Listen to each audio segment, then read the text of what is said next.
الحمد للہ رب العالمین والصلاة والسلام على سید الانبیاء والمرسلین نبینا محمد وعلى آلہ وصحبہ اجمعین ومن تبعهم بإحسان الى یوم الدین اما بعد۔ محترم حاضرین کرام، کل کی تراویح کی نماز میں سورۃ المائدہ کی آیت نمبر 110 تک تلاوت فرمائی گئی۔ اللہ رب العالمین نے ذکر کیا کہ والسارق والسارقۃ فاقطعوا ایدیہما جزاء بما کسبا نکالا من اللہ، کہ چوری کرنے والے مرد یا یہ کہ چوری کرنے والی عورت کے ہاتھوں کو کاٹ دیا جائے اس وجہ سے کہ ان لوگوں نے ایک جرم کا ارتکاب کیا، اور وہ جرم کیا ہے؟ چوری کرنا۔ تو دونوں ہاتھوں کو نہیں کاٹنا ہے۔ ابن باز رحمۃ اللہ علیہ فرماتے ہیں کہ صرف ہتھیلی کو کاٹنا ہے، دونوں ہاتھوں کو نہیں کاٹنا ہے، وہ بھی دائیں ہاتھ کی ہتھیلی کو۔ اگر ایک انسان پہلی مرتبہ چوری کا ارتکاب کرتا ہے تو صرف دائیں ہاتھ کی ہتھیلی کو کاٹا جائے گا یہاں تک۔ اس کے بعد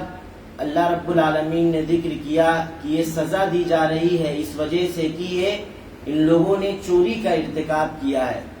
تو آپ اندازہ لگا سکتے ہیں کہ چوری یہ کتنا بڑا جرم ہے شریعت کی نگاہ میں، کہ اہل علم لکھتے ہیں کہ قتل کے بعد سب سے بڑی سزا یہی ہے کہ ہاتھوں کو کاٹ دیا جائے، یا یہ کہ چوری کی سزا ہے کہ ایک معمولی سی شے کے بھی چوری کرنے پر جناب محمد رسول اللہ صلی اللہ علیہ وسلم نے حکم دیا کہ ہاتھ کو کاٹ دیا جائے۔ صحیح بخاری اور صحیح مسلم کی روایت ہے، اللہ کے رسول صلی اللہ علیہ وسلم چوری کرنے والے پر لعنت بھیجتے ہیں کہ اللہ تعالیٰ کی لعنت ہو چوری کرنے والوں پر، کہ ایک انڈے کے بھی چوری کرنے پر ہاتھ کو کاٹا جاتا ہے، ایک رسی کے بھی چوری کرنے پر ہاتھ کو کاٹ دیا جاتا ہے۔ تو ایک معمولی سی شے، رسی کی کیا قیمت ہوتی ہے؟ کوئی وقعت نہیں ہوتی، اس کے باوجود بھی جرم یہ ہوتا ہے کہ اس نے چوری کیا ہے، چوری کرنے کی وجہ سے ہاتھ کو کاٹا جاتا ہے۔ اسی وجہ سے رسول اکرم صلی اللہ علیہ وسلم پر چوری کرنے والوں پر لعنت بھیجتے ہیں۔ اور آپ اندازہ لگائیے دین اسلام کے بارے میں کہ یہ کتنا پیارا مذہب ہے کہ بغیر اس تفریق کے کہ امیر چوری کر رہا ہے، غریب چوری کر رہا ہے، سارے لوگوں کے ہاتھوں کو کاٹنے کا حکم دیا ہے۔ آپ دیکھیں گے رسول اکرم صلی اللہ علیہ وسلم کے زمانے میں صحیح بخاری کی روایت ہے، فاطمہ نامی عورت چوری کرتی ہے اور لوگوں کا یہ خیال ہوتا ہے کہ یہ بڑے خاندان کی لڑکی ہے، امیر باپ کی بیٹی ہے، اس کے ہاتھ کو نہیں کاٹنا چاہیے۔ رسول اکرم صلی اللہ علیہ وسلم کے پاس اس کا معاملہ کون لے کے جائے گا اور سفارش کون کرے گا؟ تو لوگوں کا یہ خیال ہوتا ہے کہ اللہ کے رسول صلی اللہ علیہ وسلم کے ایک چہیتے صحابی رسول ہیں اسامہ بن زید رضی اللہ عنہ، اور لوگ ان کے مکلف کر دیتے ہیں کہ اللہ کے رسول صلی اللہ علیہ وسلم کے پاس جاؤ اور فاطمہ کے تعلق سے سفارش کرو۔ اسامہ بن زید جاتے ہیں اور واقعے کو بتلاتے ہیں۔ جناب محمد رسول اللہ صلی اللہ علیہ وسلم ناراض ہو جاتے ہیں اور کہتے ہیں کہ اسامہ، تم اللہ کے حدود میں سے کسی حد کے سلسلے میں میرے پاس آئے ہو سفارش کرنے کے لیے۔ پہلے کی قومیں ہلاک کی گئی اس وجہ سے کہ جب ان کے یہاں کوئی شریف آدمی چوری کرتا تو چھوڑ دیا جاتا، لیکن کمزور آدمی یا یہ کہ کسی بھی جرم کا ارتکاب کرتا تو اسے سزا سے دوچار کیا جاتا تھا۔ دیگر روایتوں میں آتا ہے کہ جناب محمد رسول اللہ صلی اللہ علیہ وسلم اس عورت کے ہاتھ کو کاٹنے کا حکم دیتے ہیں، اور ہاتھ سے مراد یہی ہتھیلی، اس لیے کہ اہل عرب ہتھیلی کو بھی یا یہ کہ یہاں تک اور پورے ہاتھ کو ہاتھی کہا کرتے تھے، تو ہاتھ جب بولا جائے تو اس سے مراد صرف ہتھیلی ہوگی۔ تو اور اللہ کے رسول صلی اللہ علیہ وسلم فرماتے ہیں کہ ان فاطمہ بنت محمد، اگر میری بیٹی فاطمہ بنت محمد صلی اللہ علیہ وسلم بھی چوری کرتی تو اس پر بھی حد کو نافذ کیا جاتا اور اس کے ہاتھوں کو بھی کاٹا جاتا۔ اسی طرح آپ دیکھیں گے تو آپ نے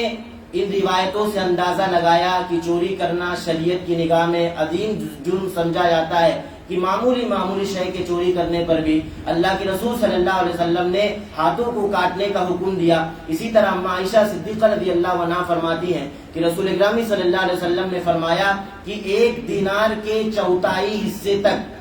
اگر ایک انسان چوری کا ارتکاب کرتا ہے یا یہ کہ اس سے زائد کے چوری کرنے پر ارتکاب کرتا ہے تو اس کے ہاتھوں کو کاٹا جائے گا۔ اور آپ جانتے ہیں 1 دینار کا چوتھائی حصہ کتنا ہوتا ہے؟ اگر انڈین روپے میں کنورٹ کیا جائے گا تو تقریباً 70 سے 80 روپیہ صرف پہنچتا ہے۔ 70 سے 80 روپے کی کیا قیمت ہے؟ کوئی قیمت نہیں. لیکن یہاں مسئلہ یہ ہو رہا ہے کہ اس نے چوری کیا، ایک ایسے مسلمان کے مال کو چوری کیا جس کے مسلمان کی اور اسی طرح اس کے عزت و آبرو کی حفاظت کی ذمہ داری اللہ رب العالمین نے دیگر مسلمانوں پر دیا کہ ایک انسان کے مال. جناب محمد رسول اللہ صلی اللہ علیہ وسلم نے آخری حج میں، اور ایک ہی حج کیا تھا حجۃ الوداع میں، کہ خطبے میں یہ اعلان کیا تھا کہ آپس میں ایک دوسرے کے مال کو کھانا ناجائز طریقے سے اور اسی طرح عزت و آبرو پر حملہ کرنا، ایک دوسرے کا خون بہانا، یہ ساری چیزیں اللہ رب العالمین نے تم پر حرام ٹھہرایا. اسی طرح ایک بات اور قابل ذکر ہے کہ سارے لوگوں کے ہاتھوں کو نہیں کاٹا جائے گا. اہل علم لکھتے ہیں کہ اگر ایک بیٹا اپنے باپ کے مال کو چوری کر لیتا ہے، ایک باپ اپنے بیٹے کے مال کو چوری کر لیتا ہے، ایک غلام اپنے آقا کے مال کو چوری کر لیتا ہے، تو ان کے ہاتھوں کو یا یہ کہ ان جیسے لوگوں کے ہاتھوں کو نہیں کاٹا جائے گا، اس لیے کہ ایک باپ کی کفالت میں بیٹا ہوتا ہے، ایک بیٹے کی کفالت میں جب باپ بوڑھا ہو جاتا ہے تو وہ ہوتا ہے، اسی طرح ایک آقا کی کفالت میں غلام ہوتا ہے. اور اہل علم تو یہاں تک لکھتے ہیں کہ ایک باپ ایسا ہے جو اپنے بیٹے پر توجہ نہیں دے پا رہا ہے، ظاہر جان بوجھ کر کوئی وہ ایسا کام نہیں کرے گا کہ اس کی خواہش کو پوری نہ کرے، اور ایسی خواہشات کو خاص طور پر جو ضروری خواہشات ہیں، تو اہل علم لکھتے ہیں کہ اگر ایک بیٹا ایسی خواہش کو پوری کرنے کے لیے جو ضروری ہے اپنے باپ کے مال میں سے پیسہ لے لیتا ہے، تو اہل علم لکھتے ہیں کہ اس کو چوری بھی نہیں کریں گے. ہاتھ اور کاٹنا یہ ساری چیزیں دور کی بات ہے، اس چیز کو چوری کا نام بھی نہیں دیا جائے گا. بہرحال آگے اللہ رب العالمین نے ذکر کیا یہودیوں کے بارے میں کہ یہ اتنی ہٹ دھرم قوم ہے کہ اللہ کے رسول صلی اللہ علیہ وسلم کو نبی یہ لوگ تسلیم نہیں کر رہے ہیں. اس کو جانے دیجئے، جو کتاب ان کے حوالے کی گئی تورات کو، اس پر بھی عمل کرنے کے لیے یہ لوگ تیار نہیں ہیں. برا بن عازب رضی اللہ عنہ فرماتے ہیں کہ اللہ کے رسول صلی اللہ علیہ وسلم کے پاس ایک معاملہ آتا ہے کہ ایک امیر قسم کا یہودی زنا کا ارتکاب کر لیتا ہے ایک یہودیہ عورت سے، اور ظاہر ہے یہ امیر قسم کا آدمی تھا، اس لیے یہودیوں کا یہ خیال تھا کہ اسے رجم نہ کیا جائے، چونکہ یہ شادی شدہ جوڑا تھا، اور تورات میں بھی یہی حکم دیا گیا تھا کہ اگر ایک شادی شدہ جوڑا زنا کا ارتکاب کرتا ہے تو اسے رجم کیا جائے گا. تو یہ لوگ کیا کرتے ہیں، اس کو کوڑے لگا دیتے ہیں اور گدھے پر منہ کالا کر کے گھماتے رہتے ہیں. یہ معاملہ جناب محمد رسول اللہ صلی اللہ علیہ وسلم کی عدالت تک جاتا ہے. اللہ تعالیٰ آیت کریمہ نازل کرتا ہے کہ اتنی ہٹ دھرم قوم ہے کہ تورات پر بھی عمل کرنے کے لیے تیار نہیں ہے. ایسا نہیں کہ تورات پر عمل کر لیں گے چلے گا. اللہ رب العالمین ایک بات کہہ رہا ہے کہ اللہ کے نبی کی شریعت آ گئی ہے تو بہرحال ساری شریعتیں منسوخ کی گئی. ایک بات ذکر کی جا رہی ہے کہ نبی کو بھی نبی ماننے کے لیے تسلیم نہیں ہے، اور جو تورات ان کے حوالے کیا اس پر بھی عمل کرنے کے لیے تیار نہیں ہے. اسی طرح اللہ رب العالمین نے تورات کی فضیلت ذکر کی کہ یہ تورات نور ہے، اسی طرح ہدایت ہے. اسی طرح اللہ رب العالمین نے آگے ذکر کیا وَكَتَبْنَا عَلَيْهِمْ فِيهَا أَنَّ النَّفْسَ بِالنَّفْسِ وَالْعَيْنَ بِالْعَيْنِ. اللہ رب العالمین نے ذکر کیا کہ ہم نے تورات میں ایک چیز لکھ دی ہے اور واجب کر دی تھی یہودیوں پر یا یہ کہ اس کے ماننے والوں پر کہ اگر ایک انسان کو قتل کیا جاتا ہے تو قصاصاً جس نے قتل کیا اس کو بھی قتل کیا جائے گا. آنکھ پھوڑی گئی ہے تو قصاصاً اس کے بھی آنکھ کو پھوڑا جائے گا. اللہ رب العالمین نے یہ ذکر کیا. اور آپ کو معلوم ہے کہ جناب محمد رسول اللہ صلی اللہ علیہ وسلم کی شریعت آ جانے کے بعد ساری شریعتیں منسوخ ہیں، لیکن تمام علماء کا اس بات پر اتفاق ہے کہ وہ باتیں جو پرانی شریعت میں تھی اور وہ احکام اور مسائل ہماری شریعت بھی ان احکام و مسائل کی تائید کرتی ہے، تو ان احکام و مسائل پر عمل کرنا واجب ہے. لہذا ہماری شریعت میں بھی اگر کوئی قتل کرتا ہے کسی انسان کا تو اسے بھی قصاصاً قتل کیا جائے گا، لیکن یہ کام عوام الناس نہیں کرے گی، حکومت وقت کرے گی. اس کے بعد اللہ رب العالمین نے ذکر کیا کہ یا ایھا الذین آمنوا لا تتخذوا اليهود والنصارى اولیاء، یہودیوں کو اور نصارہ کو اپنا دوست نہ بنایا جائے. اللہ رب العالمین یہ کہنا چاہ رہا ہے کہ یہودیوں کے اندر، نصارہ کے اندر خود اتنے فرقے ہیں، اتنے زیادہ فرقے ہیں، اور اسی طرح ان کی دشمنیاں بھی بہت زیادہ ہیں، لیکن یہ سارے لوگ ایک چیز کی وجہ سے اتفاق کر بیٹھے ہیں. وہ چیز کیا ہے؟ اسلام کی دشمنی ہے. اسلام کی دشمنی کی خاطر جناب محمد رسول اللہ صلی اللہ علیہ وسلم کو اور صحابہ کرام کو تکلیف دینے کی خاطر یہ سارے لوگ اکٹھے ہو گئے. تو اللہ رب العالمین نے ذکر کیا کہ اگر کوئی ان سے دوستی کرتا ہے تو وہ بھی انہی میں شمار کیا جائے گا، تو مسلمان شمار نہیں کیا جائے گا. اسی طرح اللہ رب العالمین نے ذکر کیا ایک پیشین گوئی کی یا ایھا الذین آمنوا من یرتد منکم عن دینہ فسوف یأتی اللہ بقوم یحبهم ویحبونہ. اللہ تعالیٰ اس آیت کریمہ کو رسول گرامی صلی اللہ علیہ وسلم کے زمانے میں، ظاہر پورا قرآن اللہ کے رسول کے زمانے میں نازل ہوا، لیکن یہ واقعہ اللہ کے رسول صلی اللہ علیہ وسلم کے زمانے میں نہیں رونما ہوا۔ اللہ کے رسول صلی اللہ علیہ وسلم کی وفات ہو جاتی ہے تب یہ واقعہ رونما ہوتا ہے، لیکن اس چیز کی پیشین گوئی اللہ رب العالمین نے اللہ کے رسول کے زمانے میں کر دی تھی کہ ایک وقت ایسا آئے گا کہ اللہ رب العالمین ایسے لوگوں کو لائے گا جو اللہ رب العالمین سے محبت کرتے ہوں گے اور اللہ ان سے محبت کرتا ہوگا، اور اسی طرح کسی ملامت کرنے والے کی بات پر انہیں کسی طرح کا کوئی غم نہیں پہنچے گا۔ اللہ کے راستے میں یہ لوگ جہاد کرتے ہوئے ہوں گے، اور یہ ساری صفات کس کی ہے؟ صحابہ کرام رضوان اللہ علیہ مجمعین کی ہے۔ گویا اللہ تعالیٰ نے یہ واضح کر دیا کہ یہ لوگ جن کے خلاف کھڑے ہوں گے وہ صحابہ کرام کی جماعت ہوگی، اور جن کے خلاف کھڑے ہوں گے اللہ رب العالمین نے کہا من یرتد منکم، کہ تم میں سے ایک گروہ ایسا ہوگا جو مرتد ہو جائے گا۔ اور اللہ کے رسول صلی اللہ علیہ وسلم وفات پاتے ہیں تو دیگر جو قبائل عرب کے لوگ تھے ان میں سے بعض لوگ مرتد ہو گئے، اور بعض لوگ زکوٰۃ دینے کا انکار ہی کر بیٹھے، اور بعض لوگ ایسے تھے جو زکوٰۃ دینے کے حکم کا ہی انکار کر بیٹھے تھے۔ تو اللہ تعالیٰ نے ان لوگوں کے خلاف جن لوگوں کو کھڑا کیا، حضرت ابوبکر رضی اللہ عنہ تھے اور دیگر لوگ تھے۔ حضرت ابوبکر یہ جب دیکھتے ہیں کہ معاملہ شانت ہو گیا ہے، کھڑے ہوتے ہیں، کہتے ہیں من کان یعبد محمدا فإنہ قد مات، جو اللہ کے رسول صلی اللہ علیہ وسلم کی عبادت کرتا تھا وہ جان لے کہ اللہ کے رسول صلی اللہ علیہ وسلم وفات پا گئے۔ جو لوگ مرتد ہوئے تھے وہ یہ خیال کر رہے تھے کہ ہم لوگ اللہ کے رسول صلی اللہ علیہ وسلم کے زمانے میں تھے، کوئی بھی معاملہ درپیش ہوتا تھا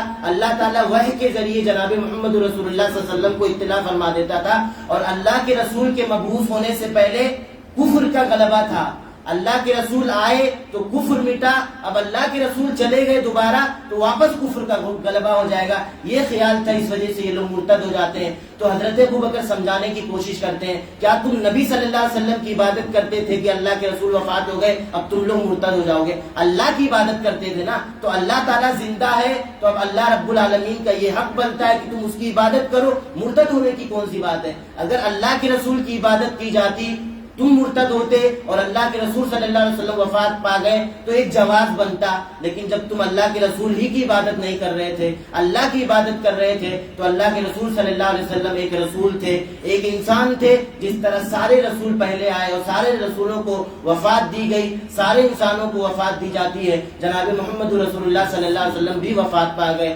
اگر اللہ کے رسول کی وفات پانے کے بعد کوئی مرتد ہو جاتا ہے تو اللہ کا کچھ بھی نہیں بگاڑے گا، جو کچھ وہ کرے گا وہ اپنے اعمال کا ذمہ دار ہوگا۔ تو اللہ رب العالمین نے اس پیشین گوئی کو سورۃ المائدہ میں ذکر کیا۔ اس کے بعد اللہ رب العالمین نے کہا کہ دوست کن لوگوں کو بنایا جائے۔ اللہ رب العالمین نے فرمایا کہ اللہ کو، اللہ کے رسول صلی اللہ علیہ وسلم کو دوست بنایا جائے، اسی طرح ان مومنین کو دوست بنایا جائے جو نمازوں کو قائم کرتے ہیں۔ اس سے پتہ چلا کہ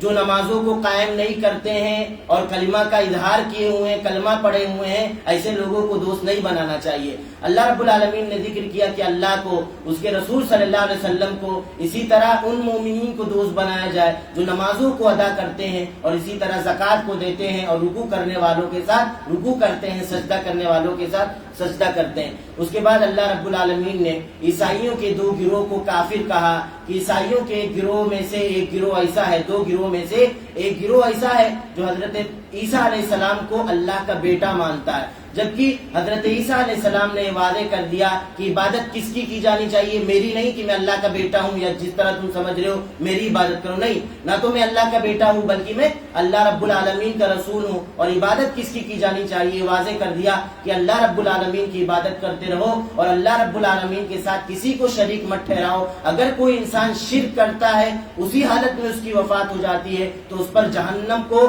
واجب کر دیا جاتا ہے اور جنت کو حرام ٹھہرایا جاتا ہے۔ یہ بات انجیل میں بھی لکھی ہوئی تھی کہ ایسے لوگوں کو پر جنت کو حرام ٹھہرایا گیا اور جہنم کو واجب کر دیا گیا جو لوگ حالت شرک میں وفات پاتے ہیں۔ اور میں نے پہلے یہ ذکر کیا وہ باتیں جو پرانی شریعت میں تھی ان باتوں کی تائید ہماری بھی شریعت کرتی ہے تو ان باتوں پر عمل کرنا واجب ہے۔ اسی طرح اللہ رب العالمین نے دوسرے گروہ کو بھی کافر کہا کہ عیسائیوں کے گروہ میں سے ایک گروہ ایسا ہے جو یہ کہتا ہے کہ حضرت مریم علیہ السلام، حضرت عیسیٰ علیہ السلام اور اللہ رب العالمین یہ تین لوگ مل کر ایک خدا ہوتے ہیں، تو اللہ رب العالمین نے کہا ایسا عقیدہ کوئی رکھتا ہے تو وہ بھی کافر ہے۔ اگر وہ لوگ ایسے عقیدے سے باز نہیں آتے تو وہ لوگ بھی کافر رہیں گے اور مریں گے، تو ہمیشہ ہمیشہ ان کا ٹھکانہ جہنم ہوگا۔ اس لیے کہ یہ بات واضح کر دی گئی کہ جب تک ایک انسان سارے نبیوں پر، سارے رسولوں پر ایمان نہیں لاتا اس وقت تک وہ مومن اور اسی طرح مسلمان نہیں ہو سکتا۔ اسی طرح اللہ رب العالمین نے حضرت عیسیٰ علیہ السلام کے بارے میں اور ان کی والدہ حضرت مریم علیہ السلام کے بارے میں واضح کر دیا کہ یہ لوگ کون تھے۔ اللہ رب العالمین نے کہا کہ عیسیٰ علیہ السلام صرف ایک رسول تھے، ان کی والدہ پاک دامن تھی، یعنی ایک اعتراض کا جواب خود اللہ تعالیٰ نے دے دیا کہ اگر کوئی یہ مان لے کہ حضرت عیسیٰ علیہ السلام رسول تھے تو یہ اعتراض ہو سکتا تھا کہ حضرت مریم علیہ السلام کو حمل کہاں سے ٹھہرا۔ اللہ تعالیٰ نے خود اس کا جواب دے دیا کہ اللہ رب العالمین ہر شے پر قادر ہے، اور حضرت مریم علیہ السلام نعوذ باللہ زانیہ نہیں تھی بلکہ یہ پاک دامن تھی، اور رسول ہونے کا سب سے بڑی دلیل یہ ہے کہ حضرت مریم علیہ السلام اور اسی طرح حضرت عیسیٰ علیہ السلام جو رسول تھے یہ لوگ کھانا کھاتے تھے جس طرح عام انسان کھانا کھاتے تھے۔ تو اللہ رب العالمین نے آگے ذکر کیا انظر کیف نبین لهم الآیات، کہ تم لوگ غور و فکر تو کرو کہ ہم نشانیاں واضح کرتے ہیں، اس کے بعد بھی نشانیاں پا جانے کے بعد، علامات پا جانے کے بعد بھی تم اللہ رب العالمین کی باتوں کو تسلیم کرنے کے لیے راضی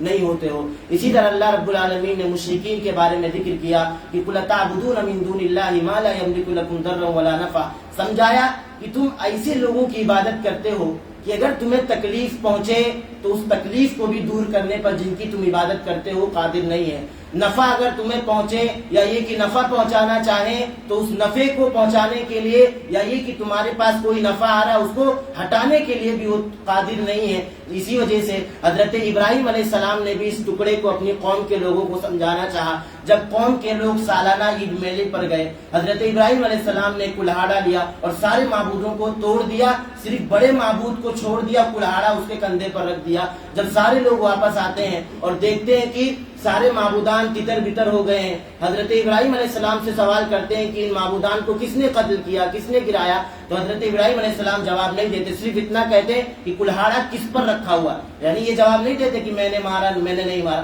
صرف اتنا کہتے ہیں کہ کلہاڑا کس پر رکھا ہوا۔ پھر سمجھاتے ہیں کہ ایسے لوگوں کی تم عبادت کرتے ہو کہ جب انہیں مارا جا رہا تھا یہ خود اپنے آپ کا دفاع نہیں کر پا رہے تھے، تو یہ تمہاری تکالیف کو کیا دور کریں گے اور تمہیں کسی طرح کا کیا فائدہ پہنچائیں گے؟ تو یہی چیز اللہ رب العالمین مشرکین عرب کو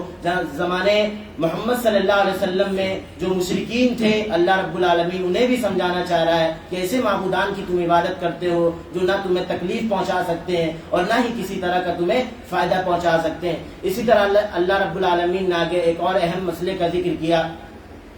کہ ایک انسان اللہ رب العالمین کی قسم کو کھاتا ہے، اس کے بعد قسم کو توڑ دیتا ہے تو اس کا کفارہ کیا ہوگا۔ اللہ نے کفارے کو بھی ذکر کیا کہ فَكَفَّارَتُهُ اِطْعَامُ عَشَرَةِ مَسَاكِينَ، کہ 10 مسکینوں کو کھانا کھلایا جائے، نہ ہی اعلیٰ کوالٹی کا کھلایا جائے گا اور نہ ہی گھٹیا کوالٹی کا کھلایا جائے گا، بلکہ متوسط درجے کا کھانا کھلایا جائے گا۔ اور اللہ رب العالمین نے ذکر کیا کہ من 10 مساکین، اور اسی طرح اگر ایک انسان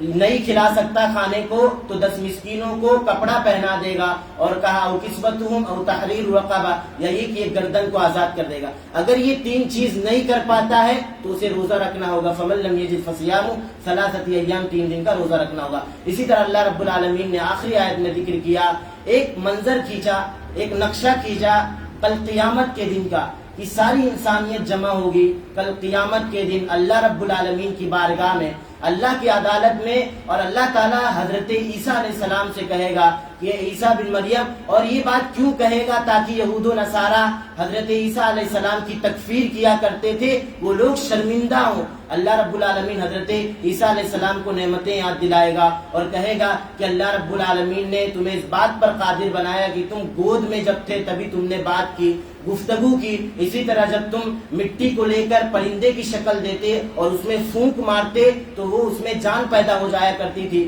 کوڑیوں کو تم صحیح کر دیتے تھے, اندھے لوگوں کو تم صحیح کر دیتے تھے, اسی طرح مردوں کو تم زندہ کر دیتے تھے. یہ ساری معجزات سارے معجزات اللہ رب العالمین نے تم کو دیے. تو یہ ساری چیز کو اللہ تعالیٰ کیوں ذکر کرے گا میدان محشر؟ تاکہ وہ یہود و نصارہ جو حضرت عیسیٰ علیہ السلام کی تکفیر کیا کرتے تھے, وہ لوگ ساری انسانیت کے سامنے شرمندہ ہوں. تو یہ چند باتیں تھیں. ایک بات اور ذکر کرنی ہے. کل کے درس میں تیمم کے سلسلے میں گفتگو کی گئی تھی اور میں نے ترتیب کا لحاظ نہیں رکھا تھا. مجھے اصل میں رد یہ کرنا تھا کہ بہت سارے لوگ یہ سمجھتے ہیں کہ ہتھیلی پر صرف مسا نہیں کرنا بلکہ کوہنی تک مسا کرنا ہے. مجھے صرف اس کا رد کرنا تھا. میں نے ترتیب کا زیادہ دھیان نہیں دیا تھا. اللہ رب العالمین نے ترتیب کے سلسلے میں خود آیت کریمہ میں ذکر کر دیا کہ سب سے پہلے کس پر مسح کیا جائے گا, پھر کس پر مسح کیا جائے گا. کہا فامسحوا بوجوہکم وایدیکم, کہ چہرے پر مسح کیا جائے گا اور ہاتھوں پر مسح کیا جائے گا. اب ہاتھ یہاں تک بھی ہوتا ہے, یہاں تک بھی ہوتا ہے, یہاں تک بھی ہوتا ہے, اس لیے کہ اہل عرب ہاتھ کہہ کر, جیسے چوری والے مسئلے میں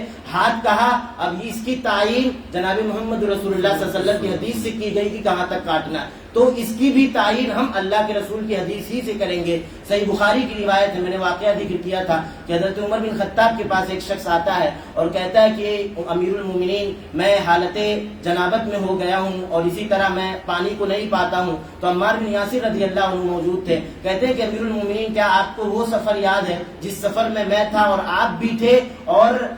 ہم نے پانی نہیں پایا تھا, آپ نے نماز نہیں پڑھی تھی اور میں مٹی میں لوٹ پوٹ گیا تھا, اس کے بعد نماز ادا کر لی تھی, اور رسول اکرامی صلی اللہ علیہ وسلم کے پاس میں گیا اور اللہ کے رسول کے پاس تذکرہ کیا تو اللہ کے رسول نے کہا تھا کہ لوٹنے پوٹنے کی ضرورت نہیں ہے, اور اللہ کے رسول نے کر کے دکھایا. تو آیت کی تشریح جناب محمد رسول اللہ صلی اللہ علیہ وسلم کی حدیث سے لیں گے کہ اللہ کے رسول نے کیسے کیا, عملی طور پر کیسے کیا. اللہ کے رسول صلی اللہ علیہ وسلم نے پہلے اپنے ہاتھوں کو مٹی پر مارا, اس کے بعد پھونک مارا, اگر زیادہ مٹی لگی ہوئی ہے تو ایک انسان پھونک بھی مار سکتا ہے. اس کے بعد اپنے چہرے پر مسح کیا, دوسرے نمبر پر اپنے ہتھیلیوں پر مسح کیا, پورے ہاتھ پر مسح نہیں کیا. صحابی رسول کہتے ہیں صرف ہتھیلی پر مسح کیا. اور میں نے اس پر رد بھی کیا تھا کہ بہت سارے لوگ ضعیف حدیثوں کو پیش کر کے یہ کہتے ہیں, جیسے کہ امام ابو حنیفہ کا خود یہ موقف ہے کہ کوہنی تک مسح کیا جائے گا, جبکہ صحیح بخاری کی اس روایت سے واضح ہو جاتا ہے, صحابی رسول نے واضح کر دیا کہ جناب محمد رسول اللہ صلی اللہ علیہ وسلم نے صرف ہتھیلیوں پر مسح کیا تھا.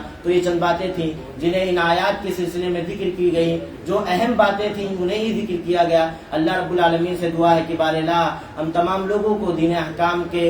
اسلام کے تمام احکام و فرامین کو سمجھنے کی, اسی طرح دنیاوی زندگی میں نافذ کرنے کی توفیق عطا فرما. اور جس مقصد کے تحت ہم لوگ یہاں بیٹھے ہوئے ہیں, جمع ہوئے ہیں کہ قرآن کریم کی تفسیر کو سنا جائے, اللہ رب العالمین نے آیات کے اندر کن باتوں کا حکم دیا ہم وہ جانیں. اللہ تعالی ہماری اس حاضری کو قبول فرما اور اس جذبے کو باقی رکھ. آمین. وصلی اللہ علی نبینا محمد وعلی آلہ وصحبہ وسلم. سبحانک اللہم وبحمدک, اشہد ان لا الہ الا انت, استغفرک واتوب الیک. والسلام علیکم ورحمۃ اللہ وبرکاتہ.